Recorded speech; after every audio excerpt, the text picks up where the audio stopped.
બાપુ 562 રજવાડાનો episode તો બનાવ્યો, પણ જે પ્રેમ અને જે લાગણીની આશા હતી, જે સમર્થન અને જે સહકારની આશા હતી, એ કદાચ મને હજી નથી મળી રહ્યો. પણ આ દેશની ખરેખર ઈ કડવી વાસ્તવિકતા કહેવાય કે જેને આ દેશ માટે થઈને પોતાના 500 ને જે રિયાસતો હતી, જે જેના જીવથી વધારે વાલી હતી,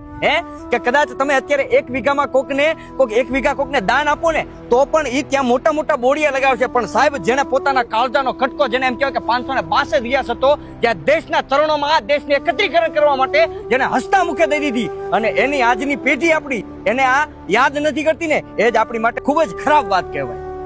100% બાપુ, મારે ખાલી એટલું જ કહેવાનું થાય છે કે આ પ્રોજેક્ટ બનાવવા માટે વર્ષોની મારી મહેનત છે, અને આ પ્રોજેક્ટનો પહેલો એપિસોડ મેં દાંતા સ્ટેટમાં શૂટ કરીને આજે યુટ્યુબ પર મૂક્યો છે, અને કદાચ 2 થી 3 હજાર સબસ્ક્રાઈબર તો મળ્યા છે, પણ એ સબસ્ક્રાઈબર કરતાં મહત્વનું એ છે કે તમે આ પ્રોજેક્ટને જોવો અને આવનારી પેઢી આ પ્રોજેક્ટને સમજે, ક્ષત્રિયોની વીરતા, શૌર્ય અને બલિદાનને સમજે, અને જેને 562 રિયાસત દાનમાં દઈ દીધી છે એનું મહત્વ સમજે.